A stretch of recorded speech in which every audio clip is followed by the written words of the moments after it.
ప్రభువు పేరిట మీ అందరికీ షలోం. ఈరోజు దేవుని వాగ్దానము.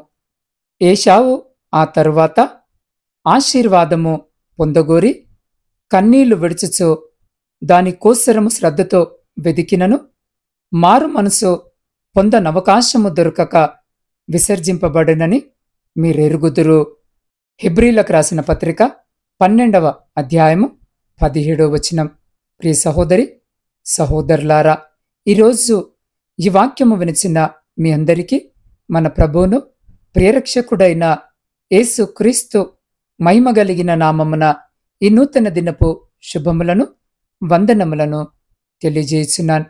ప్రియులారా, గొప్ప దేవుడు ఈరోజు మనతో మాట్లాడాలని ఆశ కలిగి ఉన్నాడు. కాబట్టి మీ హృదయాలను సిద్ధపరచుకొని ఆయన మాటలు వినాలని ప్రేమపూర్వకముగా మీ అందరినీ ఈ వాక్యములోనికి ఆహ్వానిస్తున్నాను. ప్రియులారా, మన జీవితంలో చాలాసార్లు మనము దేవుని సన్నిధిలోనే ఉంటాము, దేవుడితోనే ఉంటాము.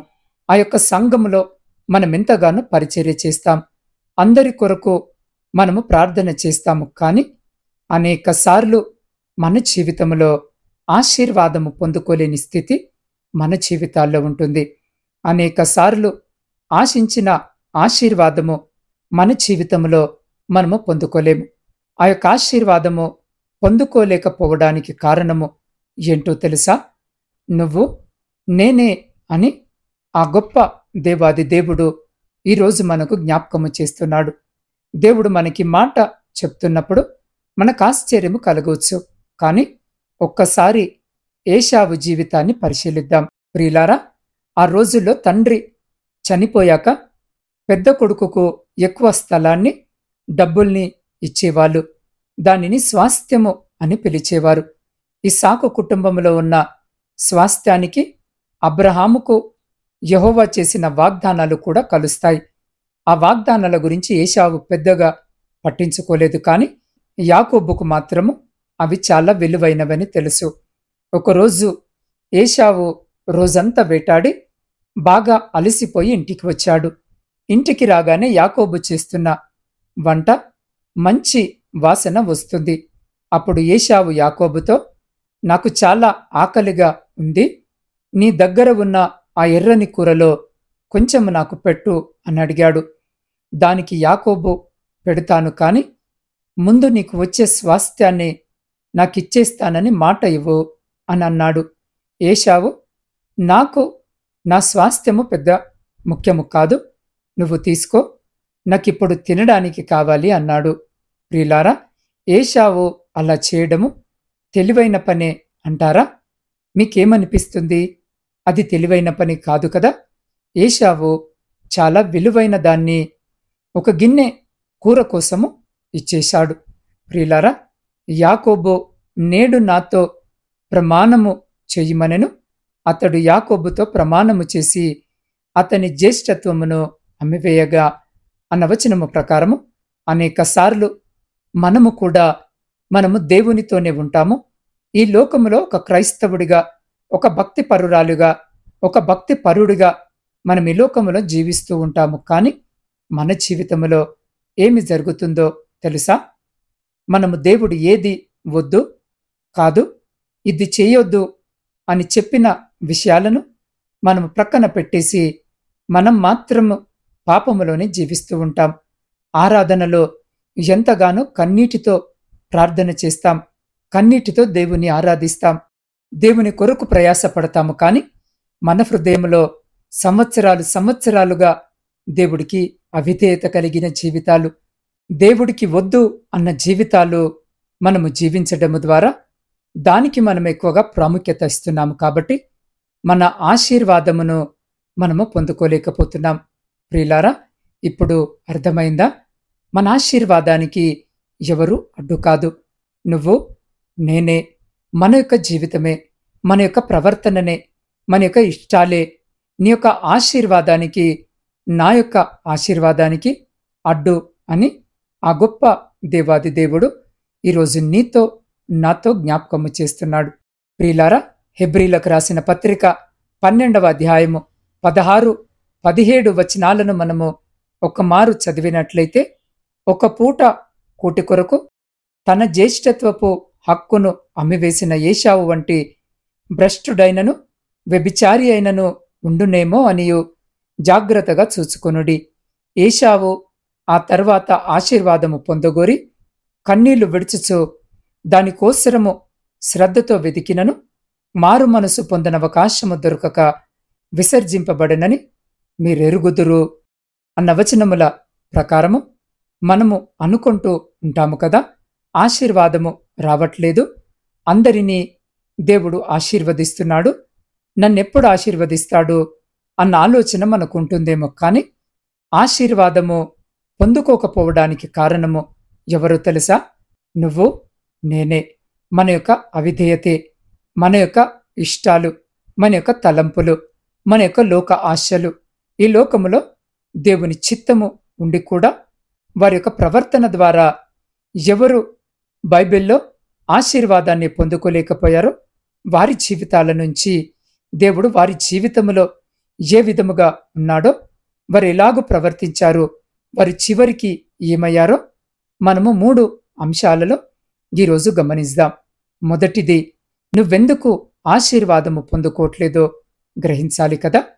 మనము చాలా విషయాలు అనేక సార్లు మనము ప్రయత్నిస్తున్నా కూడా, అనేక సార్లు మనం ఏదైనా పని చేస్తున్నప్పుడు, ఎక్కడికన్నా ఏ విషయము కొరకన్నా మనం ప్రయత్నాలు చేస్తున్నప్పుడు, ఈ కార్యము జరగాలని మనకు అనిపిస్తా ఉన్నప్పుడు మనమేమి చేస్తామనంటే, చాలాసార్లు మనము విజయము పొందకపోతే ఏమి ఆలోచిస్తాము అనంటే, నేనెక్కడ తప్పు చేస్తున్నాను, ఏమి జరుగుతుంది అన్న ఆలోచన మన జీవితాల్లో ఉంటుంది కదా.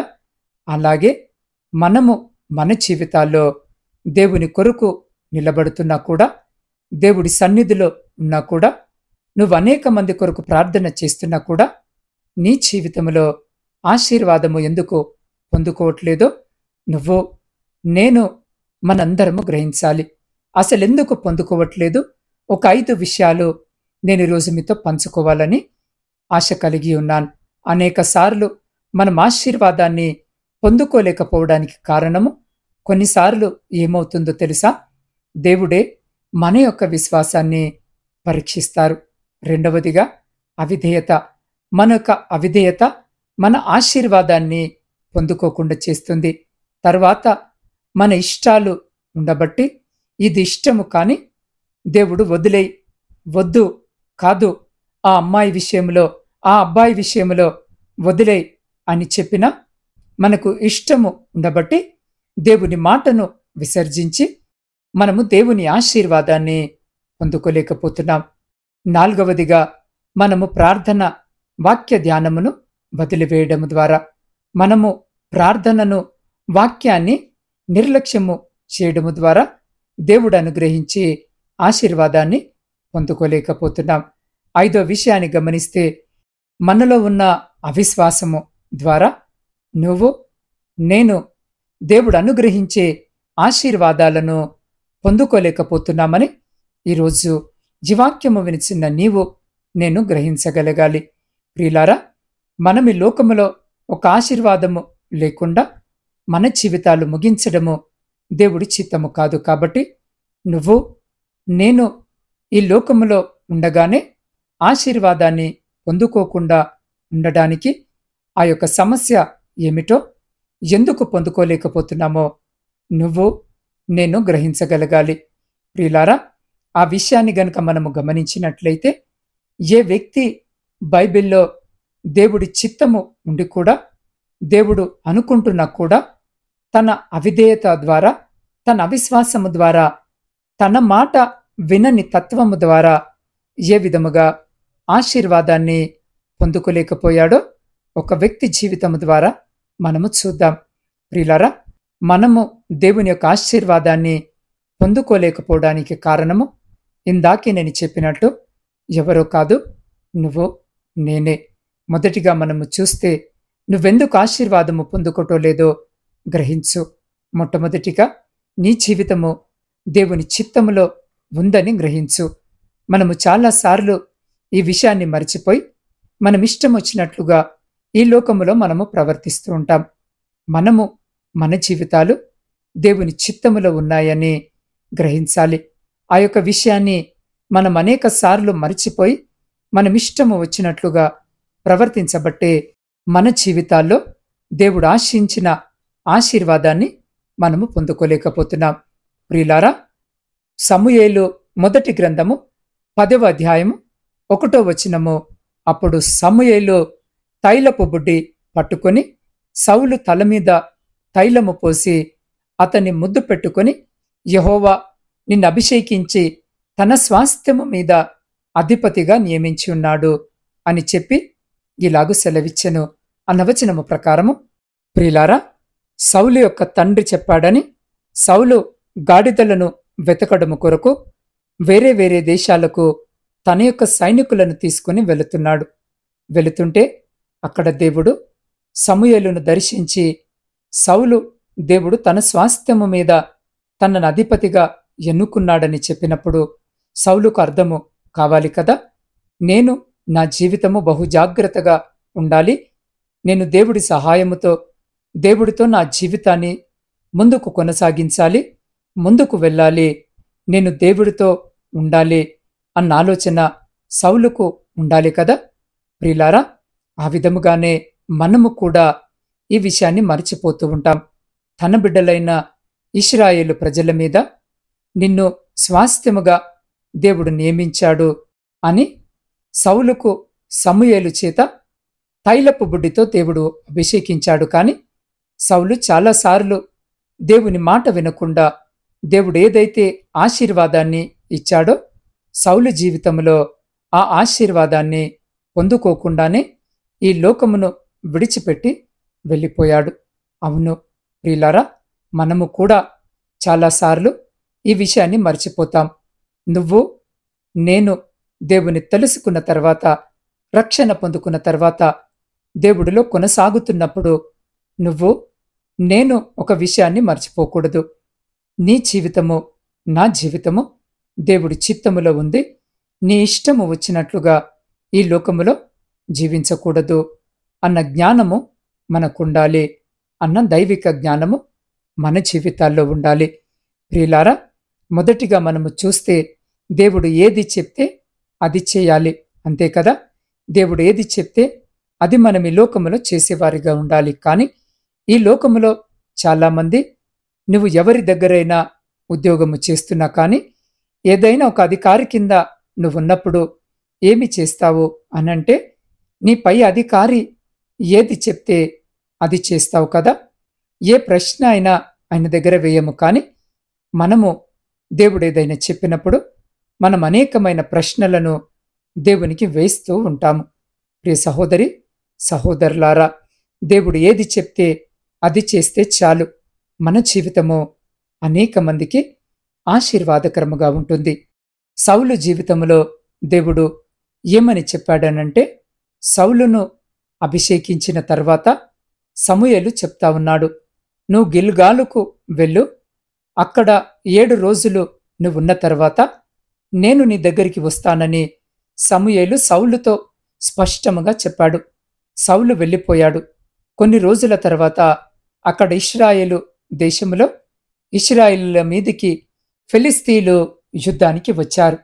ఆ యుద్ధానికి వచ్చినప్పుడు వాళ్ళు ఎలా ఉన్నారు అనంటే, ఇసుక రేణువులంత విస్తారముగా ఆ ఫిలిస్తీయుల సైన్యము ఉండబట్టి ఆ ఇశ్రాయేలీయులు వారి యొక్క సైన్యాన్ని చూసి వారందరూ కూడా గుహలలో అడవులలో దాక్కోవడానికి వెళ్ళిపోయారు. ప్రాణభయముతో వారు మా మీదికి యుద్ధానికి వస్తే మేమందరము చనిపోతామని చెప్పి వారందరూ చాలా భయక్రాంతులైపోయారని వాక్యములో వ్రాయబడి ఉంటుంది. సమూయేలు మొదటి గ్రంథము 13వ అధ్యాయములో రాయబడి ఉంటుంది. ఆ విధముగా వారు వెళ్ళిపోయినప్పుడు సౌలు కూడా భయపడిపోయాడు. ప్రియులారా, సమూయేలు సౌలుకు ఆ మాట చెప్పాడు కదా, 7 రోజుల వరకు నువ్వుండు, నేను వచ్చిన తర్వాత దహన బలులను అర్పిస్తానని చెప్పినా కూడా 7వ రోజు వచ్చింది, ఉదయమైంది, ఇంకా సమూయేలు రాలేదని చెప్పి వెంటనే ఒక యాజకుడు చేయాల్సిన పనిని సౌలు చేసేశాడు. ఏమి చేశాడంటే దహన బలులను సమాధాన బలులను అర్పించేశాడు. అర్పించిన వెంటనే సమూయేలు వచ్చాడు. చూసారా, దేవుడు స్పష్టముగా సమూయేలు ద్వారా సౌలుకి చెప్పాడు, నువ్వు వేచి ఉండు, నేను అక్కడికి వస్తాను, ఆ యుద్ధములో మీరు విజయాన్ని పొందుకుంటారని. ఆ విషయాన్ని చెప్పింది చెప్పినట్లు చేయకుండా ఆ యొక్క యాజకుడు చేయాల్సిన పనిని కూడా సౌలు చేసేశాడు. ప్రియ సహోదరి సహోదరుడా, ఎంత భయంకరమైన విషయము కదా. మనము కూడా అనేక సార్లు పరిస్థితులను చూస్తాం. దేవుడేమి చెప్పాడో అది చేయకుండా, ఈ పరిస్థితులు ఇలా ఉన్నాయి, నేను ఇలా చేస్తే అందరూ ఏమనుకుంటారో, నేను ఇలా ఉంటే అందరూ నా వైపు నన్ను ఇలా చూస్తారో, నన్ను ఎగతాళి చేస్తారో, అందరికీ నేను ఒక ఎగతాళిగా ఉంటాను అని, అందరికీ నేను తక్కువ స్థానంలో ఉంటానని అనుకుంటూ దేవునికి వ్యతిరేకముగా చేసేవారిగా ఉంటాము. కానీ దేవుడు చెప్పింది చెప్పినట్లు చేస్తే దేవుని దృష్టిలో నువ్వు గొప్పగా ఉంటావన్న విషయాన్ని మనము మర్చిపోతూ ఉంటాం. దేవుడు ఏది చెప్తే అది చేయాలి. మన ఇష్టాలు, మన యొక్క పరిస్థితులు మనము చూడకూడదు. ప్రియులారా, పరిశుద్ధ లేఖన భాగములో మనము చూస్తే దేవుడు రెండవ అవకాశము సౌలుకు ఇచ్చినప్పుడు చేసిన తప్పు మరలా చేయకూడదు కదా. దేవుడు మనకి రెండవ అవకాశాన్ని ఇచ్చినప్పుడు, ఒకసారి నువ్వు తప్పు చేశావు కానీ నీకు మరల అవకాశాన్ని దేవుడు ఇస్తున్నప్పుడు చేసిన తప్పును నువ్వు మరలా చేయకూడదు. అదే సౌలు విషయంలో కూడా జరిగింది. ఒకసారి సమూయేలు మొదటి గ్రంథము 13వ అధ్యాయంలో సౌలు తప్పు చేశాడు. ఆ యొక్క సమూయేలు రాకముందే ఫిలిస్తీయుల యొక్క దండుని చూసి ఇశ్రాయేలు ప్రజల మీదికి యుద్ధానికి వస్తున్నారని చెప్పి అతనే తనకు తానే యాజకుడు చేయాల్సిన పనిని సౌలు చేశాడు. కానీ దేవుడు ఇక్కడ మరొక అవకాశాన్ని ఇచ్చాడు.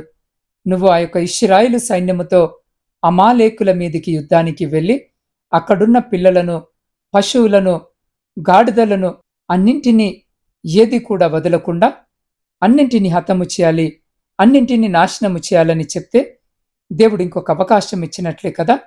కానీ సౌలు ఏమి చేశాడో తెలుసా? సమూయేలు మొదటి గ్రంథము 15వ అధ్యాయము 9వ వచనము, సౌలును జనులను కూడి ఆగాగును గొర్రెలలోను ఎడ్లలోను క్రొవ్విన గొర్రెపిల్లలను మొదలైన వాటిని, మంచి వాటిని నిర్మూలము చేయక కడగా నుంచి పనికిరాని నీచ పశువులన్నిటినీ నిర్మూలము చేసిరి అన్న వచనము ప్రకారము, ప్రియ సహోదరి సహోదరుడా, దేవుడేమి చెప్పాడో, మంచివో చెడ్డవో అన్నింటినీ నిర్మూలము చేయాలనంటే ఇక్కడ సౌలు తన తెలివిని ఉపయోగించి ఆ యొక్క మంచి వాటిని ప్రక్కనబెట్టి ఏదైతే బాగాలేదో వాటిని మాత్రమే నిర్మూలము చేశాడు. భయంకరమైన విషయం కదా. దేవుడు సౌలుకు ఇంకొక అవకాశాన్ని ఇచ్చాడు. కాబట్టి ప్రియ సహోదరి సహోదరుడా, ఈరోజు ఈ వాక్యము వినిచిన నీ జీవితంలో మరలా దేవుడు నీకు ఇంకొక అవకాశాన్ని ఇస్తున్నాడు. దైవజనుల ద్వారా, వాక్యము ద్వారా, అనేక మంది ద్వారా నీ యొక్క పాపాన్ని దేవుడు ఎత్తి చూపుతున్నప్పుడు మరలా నువ్వు ఆ పాపము వైపే చూస్తున్నావు అనంటే దేవుని నువ్వు అస్సలు అనుసరించటలేదని అర్థం. అయ్యో, నేను చర్చికి వస్తున్నానే, చర్చిలో నేను చాలా పనులు చేస్తున్నానే, నేను సంఘములో ఉన్నానే అని అనుకుంటున్నావు. కానీ నువ్వు శారీరకముగా ఒక మనిషిలాగా అక్కడున్నావు, కానీ నీ హృదయము దేవునికి దూరముగా ఉందని దేవుడు ఈరోజు నీతో నాతో స్పష్టముగా మాట్లాడుతున్నాడు. ఎంత భయంకరమైన విషయం కదా. దేవుడు రెండవ అవకాశాన్ని ఇస్తున్నప్పుడు మనము చేసిన తప్పును మరలా చేయకూడదు. అక్కడ పౌలు జీవితంలో అదే జరిగింది. దేవుడు చెప్తున్నాడు, నువ్వు అలా చేయవద్దు అని. కానీ ఆ యొక్క మంచి వాటిని మాత్రము ప్రక్కనుంచి చెడ్డ వాటిని మాత్రమే నిర్మూలము చేశాడు. ఆ తర్వాత ఏమైందో తెలుసా? నేను నిన్ను ఆ యొక్క ఇశ్రాయేలు మీద రాజుగా ఉండాలనుకున్నా, నువ్వు నా మాటను విసర్జించావు కాబట్టి నేను నిన్ను విసర్జిస్తున్నానని దేవుడు సౌలు గురించి సమూయేలు ద్వారా పలికించాడు. ఎంత భయంకరమైన విషయం. అవును ప్రియ సహోదరి సహోదరుడా, దేవుడు మనల్ని బట్టి పశ్చాత్తాపపడుతున్నాడు. అనేక సార్లు పాపము గురించి హెచ్చరించిన, అనేక సార్లు అవిధేయత గురించి దేవుడు నీతో మాట్లాడినా మారు మనసు పొందు, నువ్వు తిరిగి నా వైపు తిరుగు, ఆ యొక్క పాపాన్ని వదిలేయి, ఆ యొక్క అవిధేయతను తీసివేయి, ఆ యొక్క ప్రార్థనా జీవితాన్ని మరలా మొదలుపెట్టు, ఆ వాక్య ధ్యానాన్ని మరలా మొదలుపెట్టు, నీలో అవిశ్వాసాన్ని తీసివేయని దేవుడు నీతో చెప్తా ఉన్నప్పుడు నువ్వు మరలా మరలా ఆ యొక్క పాపము వైపే తిరుగుతా ఉంటే దేవుడు మనల్ని బట్టి పశ్చాత్తాపపడుతూ ఉంటాడు. కాబట్టి ప్రియ సహోదరి సహోదరుడా, అదే సౌలు జీవితంలో జరిగింది. ప్రియ సహోదరి సహోదరుడా, సౌలు జీవితం ద్వారా దేవుడు అనేక సార్లు ఆ యొక్క సౌలుకి అవకాశాలు ఇచ్చాడు. మొట్టమొదటిగా సమూయేలు ద్వారా నేను వస్తాను 7 రోజుల తర్వాత అన్నప్పుడు సౌలే తనకు తానుగా దహన బలులను అర్పించేశాడు. అప్పుడు దేవుడు బాధపడ్డాడు. రెండవసారి మరలా అవకాశం ఇచ్చాడు. అమాలేకులను పూర్తిగా నిర్మూలము చేయమన్నప్పుడు కూడా మంచి వాటిని పక్కన పెట్టుకున్నాడు, చెడ్డ వాటిని మాత్రమే నిర్మూలన చేశాడు. అప్పుడు ఇవన్నీ చూసి, తన మాట వినని తత్వాన్ని చూసి, తన అవిధేయతను బట్టి దేవుడు సౌలును చూసి పశ్చాత్తాపపడ్డాడు. సమూయేలు మొదటి గ్రంథము 15వ అధ్యాయము 10వ వచనము. అప్పుడు యెహోవా వాక్కు సమూయేలుకు ప్రత్యక్షమై ఇలాగు సెలవిచ్చెను, సౌలు నన్ను అనుసరింపక వెనుకకు తీసి నా ఆజ్ఞలను గైకొనకపోయాను గనక అతనిని రాజుగా నియమించినందుకు నేను పశ్చాత్తాపపడుతున్నాను అన్న వచనము ప్రకారము ప్రియ సహోదరి సహోదరుడా, చూసారా, దేవుడు కూడా కొన్ని సంవత్సరాల నుంచి నీ జీవితాన్ని, నా జీవితాన్ని చూసి పశ్చాత్తాపపడుతున్నాడు. ఎన్ని అవకాశాలిచ్చాను, ఎన్నిసార్లు చెప్పాను, అది నీ జీవితంలో నా చిత్తము కాదు, నువ్వు బహు జాగ్రత్తగా ఉండాలి అని. నేను నీకెన్ని అవకాశాలిచ్చాను, అయినా మరలా ఆ పాపము వైపే, మరలా అటువైపే, మరలా ఆ అబ్బాయి వైపే, మరలా ఆ అమ్మాయి వైపే నువ్వు చూస్తున్నావు అని దేవుడు మనల్ని బట్టే పశ్చాత్తాపపడుతున్నాడు. ఇలా జీవిస్తున్న వారిని బట్టి దేవుడు పశ్చాత్తాపడుతున్నానని లేఖన భాగము ద్వారా మనకు తెలియజేస్తా ఉన్నాడు. ప్రియ సహోదరి సహోదరులారా, ప్రియ సహోదరి సహోదరుడా, ఎందుకు నువ్వు ఆశీర్వాదము పొందుకోవట్లేదో గ్రహించు. దేవుడికి నీ హృదయము ముఖ్యమని గ్రహించు. దేవుడికి నీ హృదయము ముఖ్యమని గ్రహించు. మనం అనేక సార్లు సంఘములో ఏదైనా కార్యము జరిగితే మనమే ముందుండి చేస్తాం. ఏదైనా జరిగినప్పుడు మనమే అనేక సార్లు గుప్పెళ్ళు విప్పి మన సంఘము కొరకు నిలబడతాం. అలాంటి మనము అనేక సార్లు మనం ఆశించిన ఆశీర్వాదము మన జీవితాల్లో పొందుకోలేకపోవడానికి కారణము మనము మన హృదయపూర్వకముగా దేవుని అనుసరించకపోవడమే. ఆ యొక్క జీవితము వద్దు, ఆ యొక్క అవిధేయత వద్దు, ఆ యొక్క అవిశ్వాసము వద్దు, ఆ యొక్క మాట వినని తత్వము వద్దు. ప్రియ సహోదరి సహోదరుడా, నీలో నుంచి తీసివేసుకోవాలని దేవుడిష్టం లేని కార్యాలతోనే ఆ హృదయములో ఉంచుకొని నువ్వు అనేక సంవత్సరాల నుంచి ఒక క్రైస్తవుడిగా కొనసాగుతున్నావా? ఆ యొక్క సంఘములో అనేక సంవత్సరాల నుంచి ఒక సంఘ పెద్దగా నీ యొక్క సంఘములో నువ్వు కొనసాగుతున్నావు. కానీ నువ్వు అవన్నీ చేయడము దేవుడికిష్టం. అంతకంటే ఎక్కువ నీ హృదయములో పరిపూర్ణముగా ఆయనకు విధేయత చూపడము దేవునికి బహుశ్రేష్టమైనదని ఈరోజు ఈ వాక్యము వినిచిన నీవు గ్రహించాలి. నువ్వెంత చేసినా, ఎంత ప్రయాసపడినా, ఎంతగా నువ్వు నిలబడినా కూడా ఆ హృదయం అనేది దేవునికి దూరముగా ఉంటే నువ్వెప్పటికీ దేవుడు ఆశించిన ఆశీర్వాదాన్ని నీ జీవితంలో పొందుకోలేవు. దేవుడేదైనా వాగ్దానం ఇచ్చాడా, ఆశీర్వాదాన్ని నీ జీవితంలో నువ్వెప్పటికీ పొందుకోలేవు. దేవుడు మనతోనే మాట్లాడుతున్నారు. ఎన్ని చేసినా, ఏమి చేసినా నువ్వు నన్ను వెంబడిస్తున్నాను అని అనుకుంటున్నావు. కానీ నీ దృష్టిలో అలా ఉంది, కానీ నీ హృదయము నాకు దూరముగా ఉంది. కాబట్టి నువ్వు నన్ను వెంబడించట్లేదు, నువ్వు నాకు చాలా దూరముగా ఉన్నావు, నీ హృదయం నాకు చాలా దూరముగా ఉందని దేవుడు ఈరోజు నీతో నాతోనే చెప్తా ఉన్నాడు. అవును ప్రియ సహోదరి సహోదరుడా, పౌలు గురించి మనము చూసినట్లయితే దేవుని మాట వినుట బహుశ్రేష్టము. నువ్వు ఎన్ని బలులు అర్పించినా, ఎంతగా దేవుని కోసము ప్రయాసపడినా, నీ శక్తిని, నీ బలాన్ని, నీ ధనాన్ని ప్రభువుకిచ్చినా, ప్రభువా నువ్వు నాకు ఆశీర్వాదము అనుగ్రహించవా ఏంటి అని నువ్వు ప్రశ్నగా నిలబడుతున్నావేమో, కానీ నువ్వెంతగా దేవుడి కోసము చేసినా నీ హృదయములో ఆయన వద్దు, కాదు, ఇది తీసేయన్న మాటను నువ్వు వినకపోతే నువ్వు చేసిందంతా కూడా వ్యర్థమైనదే అని దేవుడు చెప్తా ఉన్నాడు. అవును ప్రియ సహోదరి సహోదరుడా, సౌలు జీవితంలో కూడా అదే అమాలేకులందరినీ నువ్వేది కూడా లేకుండా నిర్మూలము చేయాలని సౌలుతో దేవుడు చెప్పినప్పుడు అతడు మంచి వాటిని పక్కన పెట్టుకుని చెడ్డ వాటిని మాత్రమే నాశనము చేశాడు, చెడ్డ వాటిని మాత్రమే హతము చేశాడు.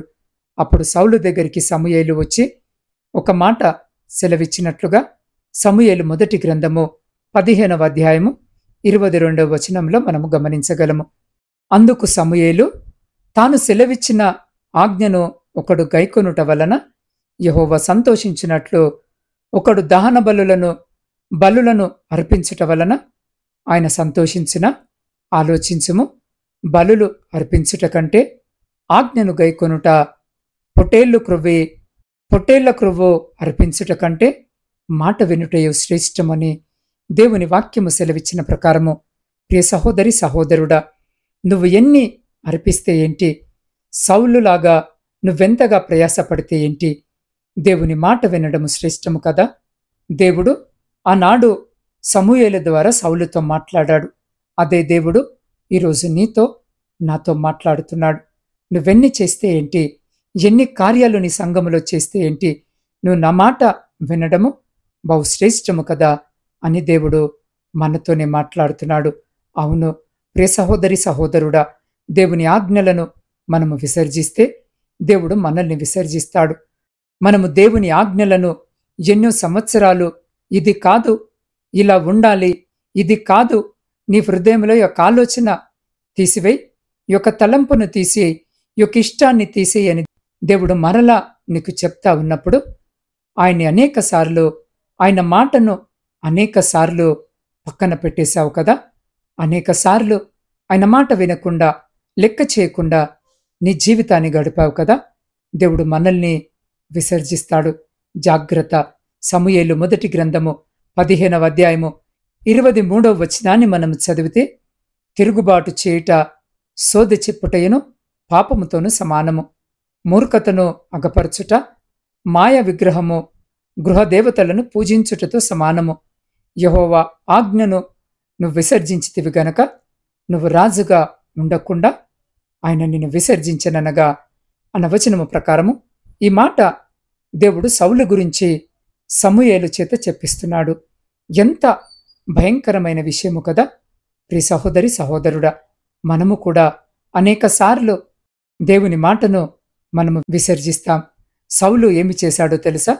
దేవుని వైపు చూడమంటే ఆయన కర్ణ పిశాచి అయిన ఒక స్త్రీ వైపు చూసి ఆమెను ఆశ్రయించి, మేము యుద్ధానికి వెళ్ళాలా లేదా చెప్పు అని ఒక దేవుని చేత ఎన్నుకోబడిన రాజు లోకము వైపు చూసి దేవుని ఆజ్ఞను విసర్జించాడు.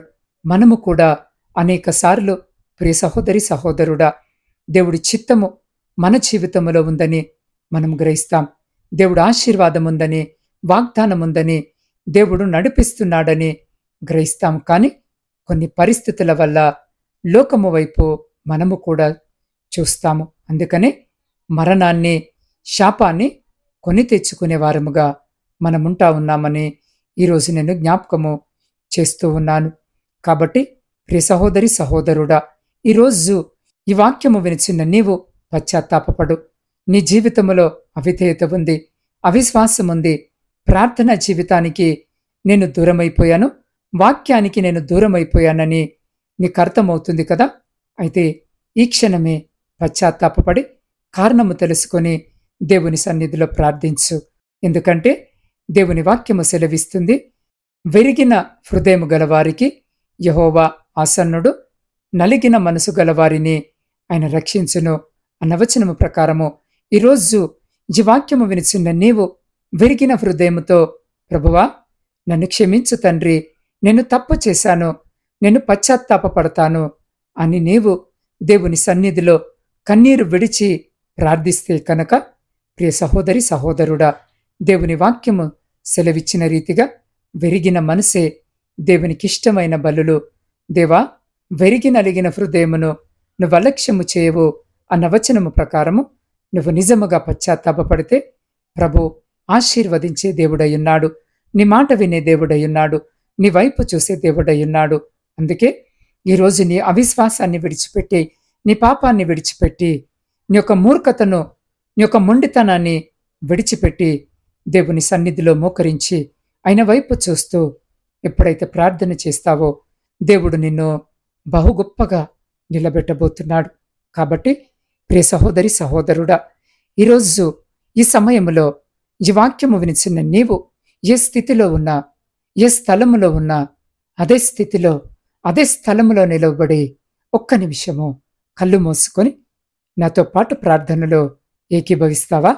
పరిశుద్ధుడా, ప్రేమ నమ్మకము కలిగిన మా ప్రియ పరలోకమందున పరమ తండ్రి, మీ సర్వాధికారమైన సర్వశక్తిమంతమైన నామానికి స్తుతులు, స్తోత్రాలు, వందనాలను చెల్లించుకొనిచున్నాం. దేవైనాడు మరొక మారు మీరు నాతో మాతో మాట్లాడిన తండ్రి, మా యొక్క ఆశీర్వాదానికి మేము అడ్డుగా ఉన్నామయ్యా. సర్వశక్తిమంతుడా, మమ్మల్ని క్షమించండి. మా హృదయము అనేక సంవత్సరాల నుంచి మేము యొక్క లోకములో ఒక క్రైస్తవునిగా, ఒక క్రైస్తవురాలిగా, నీ పని చేసేవారిగా, ఒక ప్రార్థించేవారిగా మేమున్నాము. కానీ అయ్యా, మా హృదయాలు నీకు చాలా దూరముగా ఉన్నాయని ఈరోజు నీవు మాతో మాట్లాడవు తండ్రి. అయ్యా, మా హృదయము నీకు అతి సమీపముగా చేయమని వేడుకొనిచున్నాం. దేవా, మా హృదయము నీకు అతి ప్రాముఖ్యమైందన్న విషయాన్ని మాకు జ్ఞాపకము చేసిన విధానానికే మీకు కృతజ్ఞత వందనాలని చెల్లించుకొనిచున్నాం. అయ్యా, పశ్చాత్తాపపడి వెరిగి నలిగిన హృదయము కలిగి నీ సన్నిధిలో ప్రార్థించే గొప్ప భాగ్యాన్ని మాకు అనుగ్రహించండి తండ్రి. మీరే మాకు తోడయుండి నడిపించండి. మీ కృపచేత నింపండి. సర్వశక్తిమంతుడా, ఎవరైతే ఈ వాక్యాన్ని విని కన్నీరు కారుస్తున్నారో సర్వాధికారి నీ గొప్ప కృపను అనుగ్రహించి ఆ బిడ్డను నిలబెట్టు. నీ నామాన్ని మహిమపరచుకొనండి. నీవే కార్యాన్ని జరిగించమని నీ పాద సన్నిధిలో వేడుకొనిచున్నాం. దేవా, ఈరోజు జన్మదిన వివాహ వార్షికోత్సవాలు జరుపుకొంచిన ప్రతి బిడ్డ కొరకు ప్రత్యేకంగా ప్రార్థిస్తున్నాం. అయ్యా, ప్రతి బిడ్డను జ్ఞాపకము చేసుకుని వినూతన దయా కిరీటము చేత బిడ్డలను ఆశీర్వదించి రాబోయే కాలమంతా కూడా సంతోషకరమైన క్షేమకరమైన కుటుంబ జీవితమును దయచేయమని వేడుకొనిచున్నాం. శారీరక మానసిక బలహీనతలతో బాధపడుతున్న ప్రతి బిడ్డ కొరకు ప్రార్థిస్తున్నాం. బిడ్డలందరికీ మంచి ఆరోగ్యాన్ని దయచేయమని వేడుకొనిచున్నాం. పాఠశాలలకు కళాశాలలకు వెళుతున్న ప్రతి బిడ్డను మీరు జ్ఞాపకము చేసుకుని అయ్యా, మీ జ్ఞానము చేత నింపి బిడ్డలకు మంచి ఆరోగ్యమును దయచేయమని వేడుకొనిచున్నాం. దేవా, ప్రపంచంలో శాంతి సమాధానాలను కల్పించమని వేడుకొనిచున్నాం. విడిపోయిన విచ్ఛిన్నమైన ప్రతి కుటుంబాన్ని తిరిగి మీ పరిశుద్ధ నామమున కట్టుమని వేడుకొనిచున్నాం. ప్రాముఖ్యముగా నా తండ్రి, ఈ సమయంలో ఈ వాక్యము వింటున్న నా ఆత్మీయ కుటుంబంలోని ప్రతి బిడ్డ కొరకు ప్రత్యేకంగా ప్రార్థిస్తున్నాను.